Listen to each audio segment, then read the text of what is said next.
তো আজকে সব মুরগি আমাদের বিক্রি প্রায় শেষ।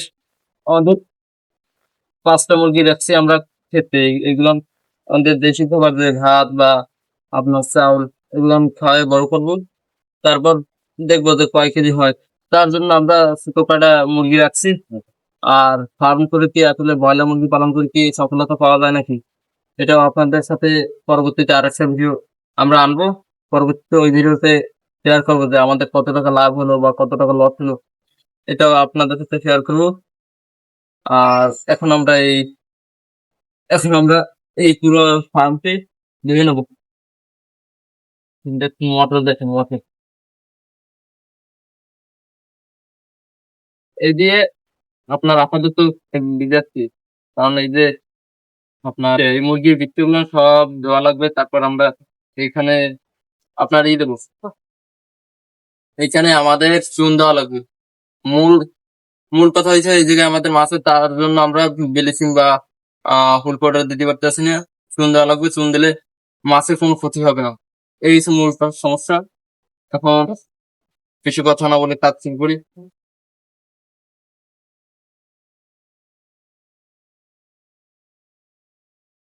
এরকম ভাবে আমরা পুরো দেবো। তারপর কিছুক্ষণ পর আমরা চুন দিয়ে দেবো। এটা একটু দেওয়ার পর পানি মারার পর অটোমেটিক ধোয়া হয়ে যাবে। আর তারপরে আমরা চুন দেবো। তো আলহামদুলিল্লাহ আমরা এইখানে পুরোপুরি পানি স্প্রে করছি। মোটর থেকে স্প্রে করছিলাম কিন্তু এত হয় না। তারপরে আমরা বালতি দিয়ে সেচ দিছি। আর ব্লিচিং আমরা ব্যবহার করতে পারতাম, কিন্তু আমাদের মাথায় সমস্যা হবে। আমরা আহ জীবাণুমুক্ত করার জন্য সবচেয়ে ভালো হয় ব্লিচিং। যেহেতু আমাদের পানির নিচে মাছ আছে, তার জন্য আমরা ব্লিচিং ব্যবহার করতে পারবো না, কারণ মাছ মারা যেতে পারে। তার জন্য আমরা প্রথমে চালিতে হুল পাউডারের পানি ছিটিয়ে দিছি। আগে তো আমরা হুল পাউডার ব্যবহার করছিলাম, মানে হুল পাউডার ছিটিয়ে দিছিলাম। এখন আমরা চুন দিয়ে 2 থেকে 3 দিন রেখে দিব এরকম, তারপরে আমরা ধুয়ে নেবো।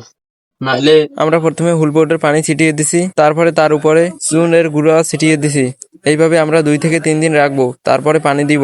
এভাবে খুব সুন্দরভাবে আমাদের জীবাণুমুক্ত হয়ে যাবে ঘর। এখানে আমরা 2 নিয়মে চুন ছিটিয়ে দিছি। প্রথমে আমরা পানিতে গুলিয়ে তারপর চুন দিছি, তারপরে আমরা গুঁড়া চুন ছিটিয়ে দিছি। আর এখানে চুন ব্যবহার কারণে নিচের সব পানি পরিষ্কার হয়ে গেছে। আমাদের এক কাজের ভিতর 2 কাজ হয়ে গেছে। সবাই ভালো থাকবেন, সুস্থ থাকবেন। আসসালামু আলাইকুম।